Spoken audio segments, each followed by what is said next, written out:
Over eastern Ukraine, the heavens lit up on July 2nd, 2025, when Russia unleashed its most brutal attack in years, firing over 50 missiles, latest generation tanks, and waves of Terminator fighting machines within 6 hours. A blitz that gave a chilling glimpse of what future wars might be like. Swift, cyber, and merciless.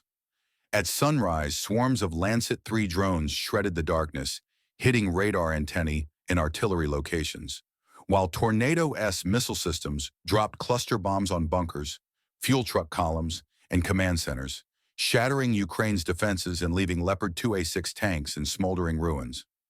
For a fleeting instant, Russia's advanced integration appeared invincible, shutting down communication channels and leaving more than 30 Ukrainian troops lifeless.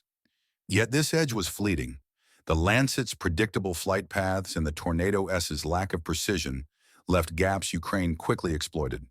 With counter-radars, drone-assisted targeting, and NATO intelligence, Kyiv struck back, dismantling Russian convoys vehicle by vehicle, targeting fuel trucks and communication hubs with devastating precision.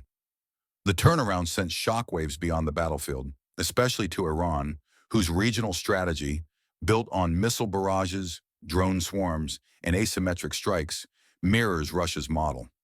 Although Russia's initial moves justified this strategy on a tactical level, the conflict revealed its weak points against an innovation-savvy foe.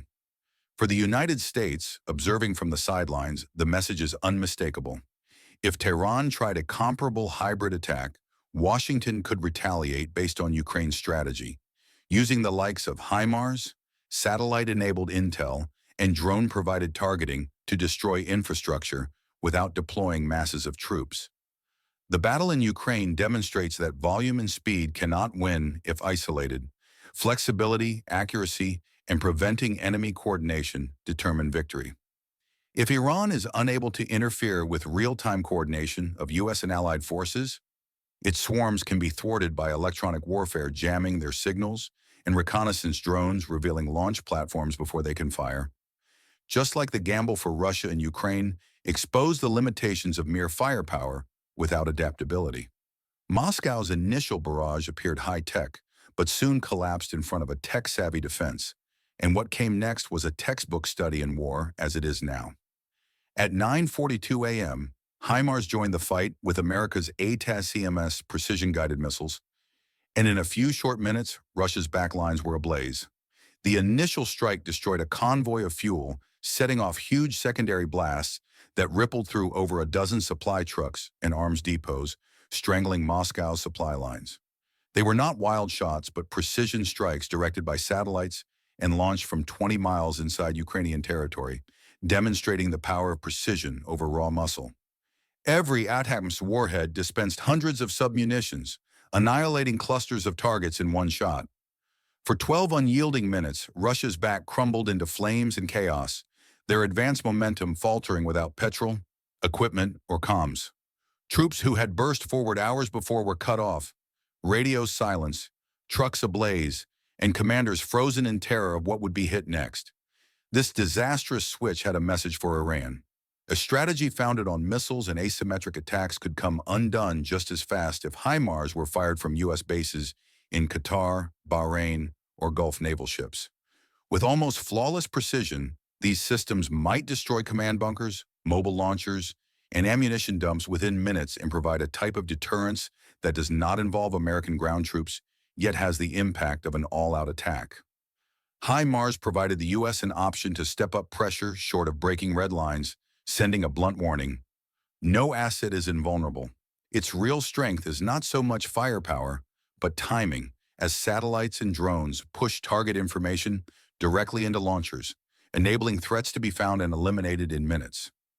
Iran's defense would struggle with this. It cannot intercept missiles moving that fast, its jamming is weak, and it does not have any mobile precision platform to counter.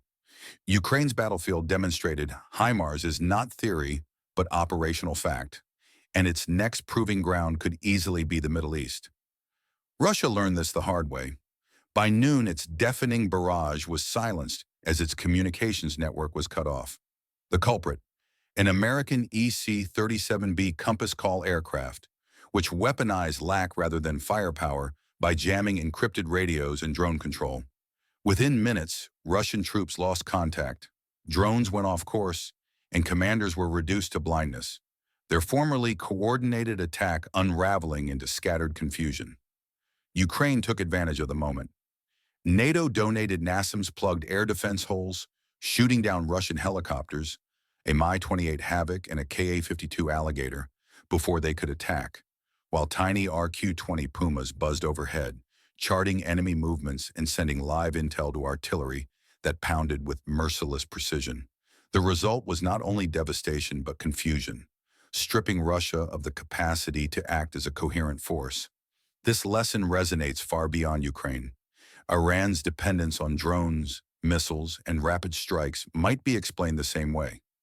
From American Gulf bases, Compass call planes might scramble Iranian radars, jam communications, and cut control of drones in midair, while NASAMS protect allies by shooting down incoming attacks, and Puma drones silently gather intelligence, uncovering weaknesses. Combined, these weapons don't merely destroy hardware, they attack decision-making itself. In Ukraine, the silence shattered Russian hubris. In Iran, it may disintegrate agility itself. July 2nd, 2025 taught the world that new war is no longer a question of brute firepower. It is a question of who owns information, who looks out farther, who gets there faster, and who hits wiser. Russia's early edge disintegrated not by numbers but by precision, coordination, and instant intelligence, a fact that has set the course for the future of war worldwide. The result was indisputable. Supply routes were in shambles, communications were muted, and Russian tanks were left abandoned, constituting not only a Ukrainian counteroffensive, but a stark demonstration of how the United States and its allies can shape wars without having to fight them directly. These lessons now resonate across the Middle East, where Iran's asymmetric methods are constrained by the same weaknesses revealed in Ukraine when pitted against an invested, higher technology opponent. The template is established. HIMARS launchers can reach depots hundreds of kilometers away. EC-37B planes can blind Iranian command networks prior to an attack, and Switchblade drones can provide surgical accuracy with near imperceptible detection. This approach is not invasion, it is disarming Iran of the ability to act. Iran would strike back, but response time would determine the outcome. And with AI-guided targeting, the U.S. would be able to identify and neutralize threats in seconds, intercepting swarms of drones before they reach their targets. The message would be clear: Iran can strike, but never first and never with consequence. Digital war is now about dominance of the electromagnetic spectrum and speed of response, compelling Iran to improvise, perhaps by getting assistance from Russia or China for counterjamming. However, the battlefield of the coming age is not so much about hardware as about networks, signals, and velocity. The war in Ukraine demonstrated that smaller countries can stand up against big nations if they have the right tools at hand, making size a weakness. The same equation can be used elsewhere, and for Washington and Tehran policymakers, the takeaway is clear. The future war will not be determined by who shoots first, but by who calculates quickest. Drones, satellites, and instantaneous data are the new pillars of deterrence, and whoever controls that realm will control the battlefield. The high-tech war era has come, and the last question remaining is, who controls it? This is Navy Goba. Subscribe now for live battlefield reports and strategic analysis.